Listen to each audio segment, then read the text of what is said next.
Theresa May sets out her long-awaited Brexit negotiating blueprint. Reuters. Nigel Morris. 11 hours Friday, March 2, 2018. Theresa May delivered a blunt warning to her divided party that it needed to face some hard facts and prepare for her to make concessions in order to clinch a post-Brexit trade deal with the European Union.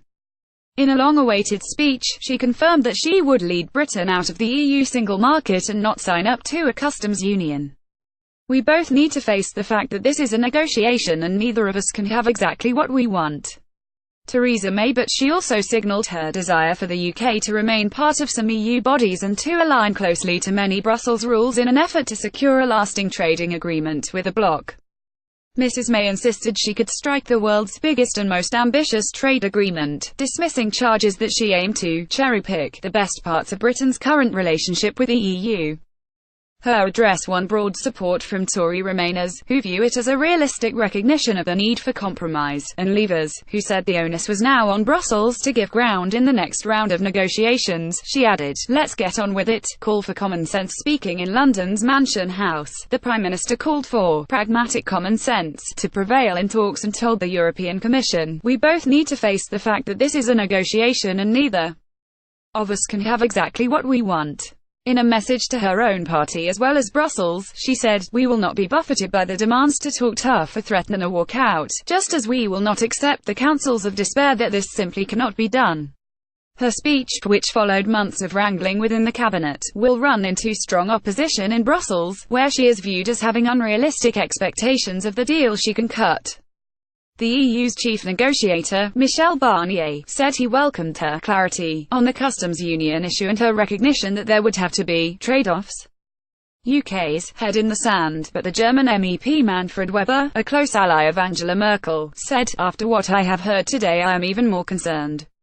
I don't see how we could reach an agreement on Brexit if the UK government continues to bury its head in the sand like this." Mrs. May accepted that Britain needed to resolve tensions in its negotiating stance, but added, "There are some tensions in the EU's position too, and some hard facts for them to face as well." The leading Tory Brexiteer Jacob Rees-Mogg said, "The Prime Minister's speech is welcome, a clear statement of how we can leave the European Union and maintain friendly relations with our neighbours." Nicky Morgan, the strongly pro-EU former minister, said the speech struck a very welcome tone of realism, compromise, recognition that we are in negotiation with EU. Corbyn, 20 wasted months. But Jeremy Corbyn, the Labour leader, said, after 20 wasted months, Theresa May has once again failed to bring real clarity to the negotiations, and worryingly, she admitted that her approach will reduce our access to European markets.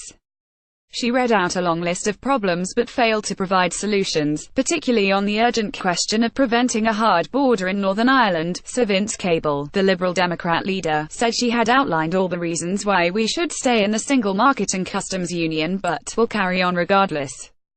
Mrs. May should clear her next Brexit hurdle with ease when she delivers a statement to the Commons on Monday on her negotiating strategy. Most Tories are likely to close ranks behind her, putting the party's infighting on hold.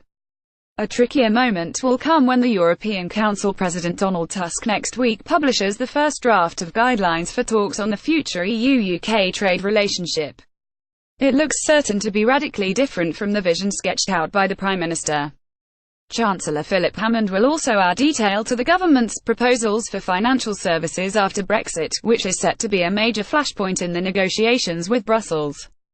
Mrs. May will meet the other EU leaders on the 22nd of March to discuss plans for the transmission deal which will follow Britain's departure from the bloc.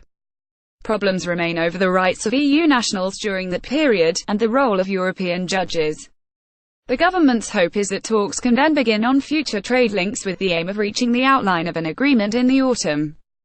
That would leave around 6 months for ratification ahead of Brexit taking place at 11 p.m. on the 29th of March 2019. In news https://innews.co.uk